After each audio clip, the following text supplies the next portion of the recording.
ओम नमः। देखो, बीतरागी प्रभु को देखो, इनके अंदर के संभाव को देखो, कैसा संभाव है। ना किसी से प्रभावित होते हैं, ना किसी को प्रभावित करते हैं।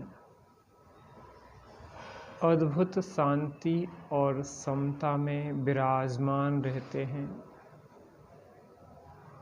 देखो, ऐसे बीतरागी प्रभु को देखो।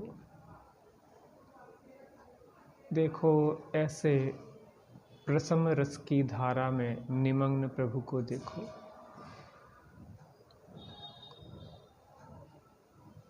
जगत के मोही प्राणी दूसरों से प्रभावित हो जाते हैं और दूसरों को प्रभावित भी करने का प्रयत्न करते हैं। बीतरागी भगवंतों से हमें सीखना चाहिए। निर्ग्रंथ मुनिराजों से हमें सीखना चाहिए कि किस प्रकार से उनके समान हम भी शांत रहें। इसको सम चिकित्सा कहते हैं, इसको सम थेरेपी कहते हैं। महामुनिराज जो अभी पूर्ण बीतरागी नहीं हुए हैं, अभी जिनके एक कसाय का सद्भाव है, वो भी किस प्रकार से संभाव को धारण करते हैं। अरिमित्र महल मसान कंचन कांच निंदा थुतिकरण अर्घा उतारण असी प्रहारण में सदा संभाव धरण। शत्रु हो चाहे मित्र हो, शत्रु निंदा करते हैं, शत्रु पीड़ा देते हैं, मित्र प्रशंसा करते हैं, मित्र अनुकूलताएं उत्पन्न करते हैं, लेकिन महामुनिराजों के हर स्थिति में समता भाव, समता भाव, समता भाव। महल हो चाहे स्मशान हो, महल हो तो भी उसमें कोई हर्ष नहीं, स्मशान हो तो कोई विषाद नहीं। सहज संभाव की धारा बहे मुनिवर के अंतर में।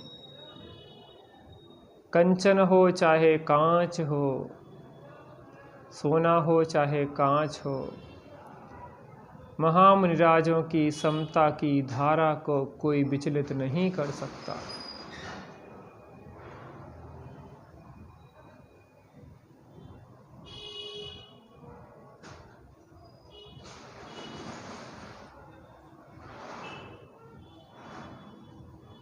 कोई निंदा करे या महामुनिराजों की कोई स्तुति करे तो भी महामुनिराज संभाव को ही धारण करते हैं। संभाव, संभाव, संभाव, संभाव की ही चिकित्सा रखते हैं। कोई अर्घ उतारण करे या तलवार से प्रहार करे तो भी संभाव धारण करते हैं। भगवंत तो पूर्ण संभाव में स्थित है ही, और महामुनिराज तीन कसायों के अभाव रूप संभाव को निरंतर धारण करते हैं और हमें शिक्षा देते हैं कि हमें भी अगर सुखी होना है तो संभाव को ही धारण करना चाहिए। हमारे जीवन में अनुकूलताएं आएंगी, प्रतिकूलताएं आएंगी, पुण्य का उदय होगा, पाप का उदय होगा, निंदा होगी, प्रशंसा होगी, लेकिन हमारा कर्तव्य है कि हम एकमात्र समभाव को ही धारण करें, समता भाव को ही धारण करें। जिनका समता धन खरीदने में असमर्थ कुबेर भी,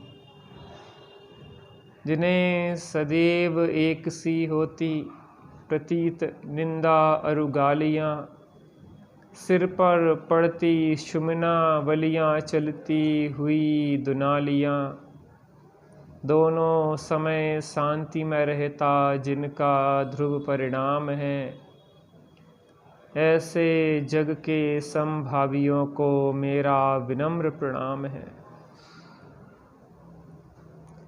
ये मुनिराजों की चर्चा हुई, अब गृहस्थों की चर्चा करते हैं। सेठ सुदर्शन, रानी ने दोष लगाया, सूली पे चढ़ाया जा रहा है समभाव, निर्दोष सिद्ध हो गए, सिंहासन बन गया, जय जयकार होने लगी समभाव। वारिसेन को चोरी का लांछन लगाया गया समभाव, और निर्दोष सिद्ध हो गए तो भी समभाव। हमारे गृहस्थ भी समभाव की ही साधना करते हैं। ये सम थेरेपी है, ये सम चिकित्सा है, जो हमें अपने वीतरागी देव गुरु और जिनवाणी में भी इसी समभाव की ही चिकित्सा की गई है। कैसे हर परिस्थिति में हम समभाव रखें। समता रस का पान करूं, अनुभव रस का पान करूं, शांत रहूं, शांत रहूं, सहज सदा ही शांत रहूं। नहीं अशांति का कुछ कारण, ज्ञान दृष्टि से देखो अहो, क्यों पर लक्ष्य करे रे मूर्ख, तेरे से सब भिन्न अहो। समता रस का पान करूं, अनुभव रस का पान करूं, शांत रहूं, शांत रहूं, सहज सदा ही शांत। जगत में कहीं कोई अशांति का कारण नहीं है। जब हम ज्ञान दृष्टि से देखते हैं तो कहीं कोई अशांति का कारण दिखाई नहीं देता। जिस देह की चिंता हमें लगी है वह देह भिन्न है। ये कर्म के उदय को रो रहे हैं, वो कर्म का उदय आत्मा से भिन्न है। कर्म भिन्न है, कर्म के उदय भिन्न है, ये संयोग भिन्न है। जिनकी चिंता में अपने जीवन को खो रहे हैं वह स्त्री पुत्र कुटुंब भिन्न है।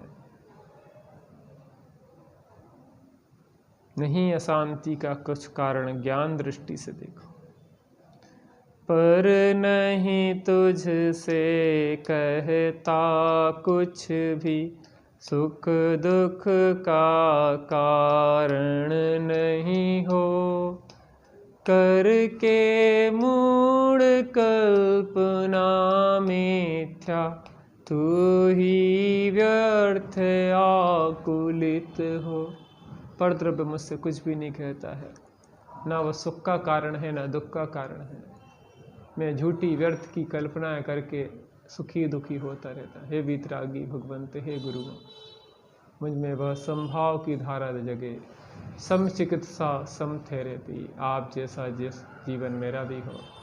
मैं भी हर क्षण अपनी समता भाव में अपनी भूमिका प्रमाण रहूं और उच्च भूमिका को पाने के लिए अधिक अधिक समता को बढ़ाता जाऊं।